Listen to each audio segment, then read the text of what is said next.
Nuggets are all tied up after the first two games of their series. Jokic helped his team stage a huge comeback in Game 1, while SGA and the Thunder had their way in a Game 2 blowout. Now the two superstars will battle it out tonight for control of the series in a pivotal Game 3. Windy, we begin with you. Jokic, SGA. Who needs Game 3 more? I think it's Jokic, because I think the position that you want the Thunder in this series is to feel a little pinch, a little heat. Over the last couple of years, the Thunder have basically been untouchable, but the times where they've struggled is when they've been down. This happened last year against the Mavericks, and they felt a little bit of pressure in Game 1 here in this series against the Nuggets, and they didn't perform well. I think I've been on the Oklahoma City's winning the West train for 3-4 months, but I do think that's the position you want him in. You want him uncomfortable, and the game the other night, where they got blown out, I think they made a strategic decision. Jokic fouled himself out. He basically was like, I'm done in the third quarter of that game. 5 games in 9 days, including a Game 7. I think Denver was tired. They get to rest. They get to come home. This gives them an opportunity to put their best foot forward. If the Thunder win and get home court advantage back, I think that gets major momentum. Big game needed from Jokic tonight. Wendy, I'm with you. I'm going to go with Jokic. First off, it feels like, well, it should be. They should be down 0-2. Like, OKC should be up 2-0. I mean, if Dagnall makes some of the right plays down the stretch in Game 1, it would have been a different scenario if they secured that game. But they just didn't get beat up in Game 2. They got smacked. That was a 43-point victory. I mean, damn.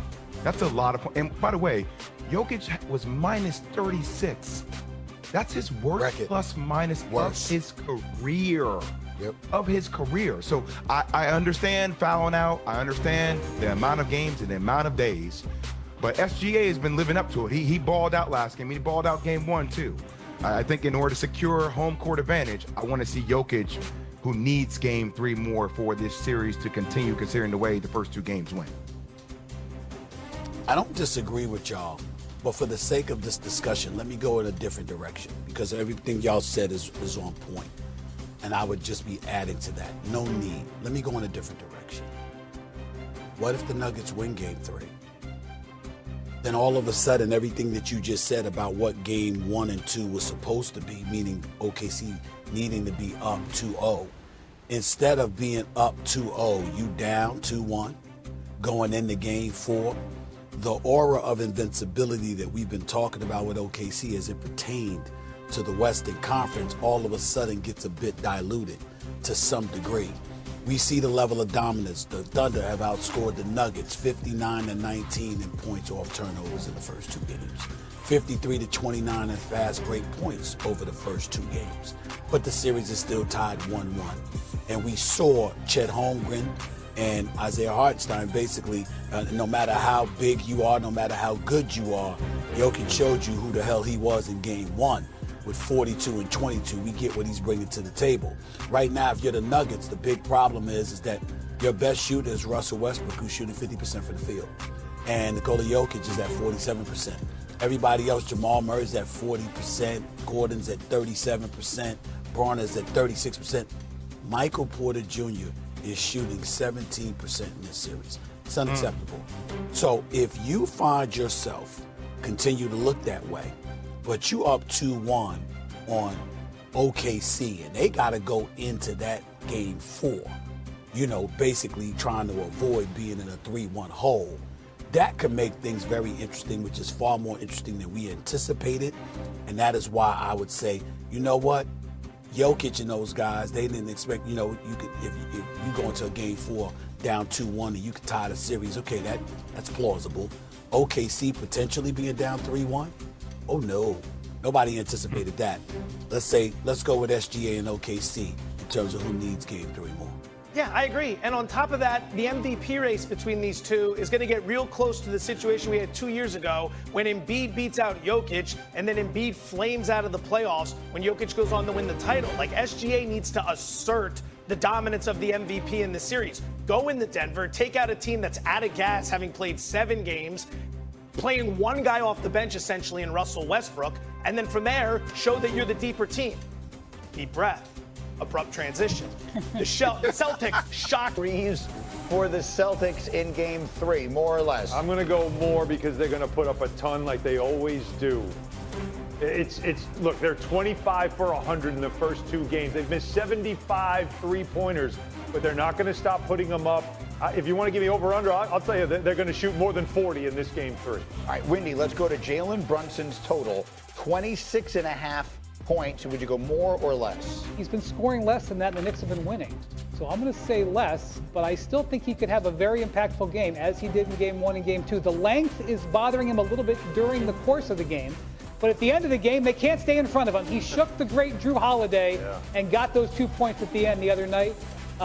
He can do it in the clutch, though, man. And then let's go to Tatum. Allen, 28.5 is the points for Tatum. You go more or less? I'm going to go more because he's faced accountability. He's talked about it yesterday after practice about how he's got to own how poorly he's been shooting. The Knicks have played him well, but a great player like that, you don't hold him down for long, and he knows all eyes are on him and all the pressure is on him to perform on the biggest stage in basketball. Absolutely. All the pressure in the world, it would seem, is on the Celtics, down 2-0. In fact, yesterday here on Get Up, Big Perk had this to say about Boston right now.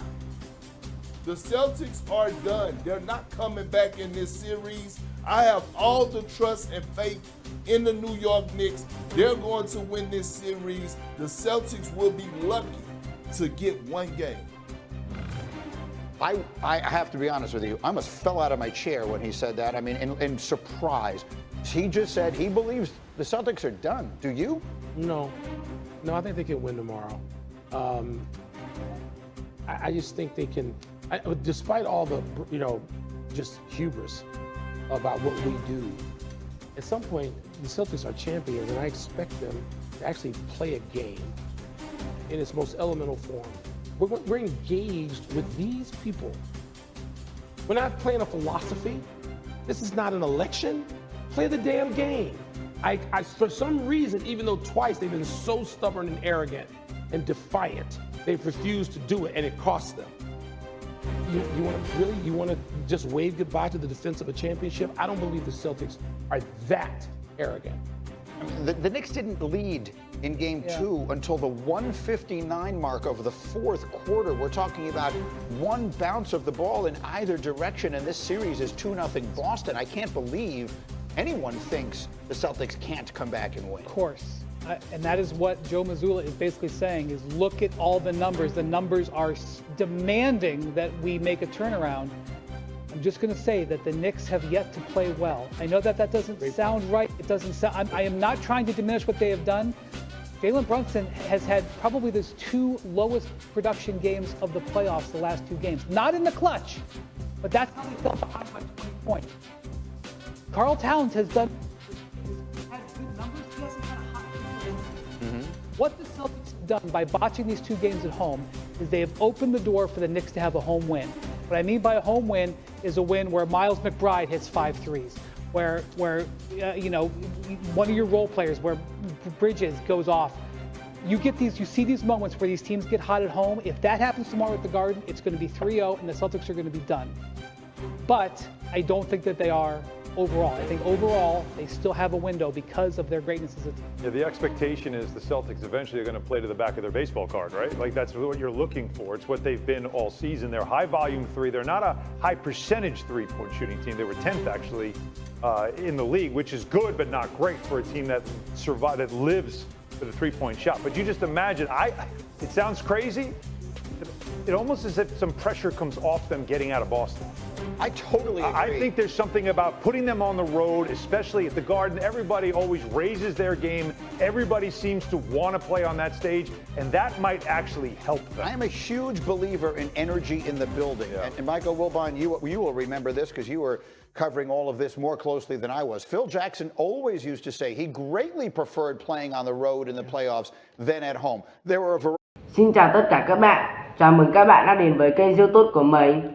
Ngày hôm nay mình sẽ làm một chiếc video là tô mỏ những sản phẩm hoa quả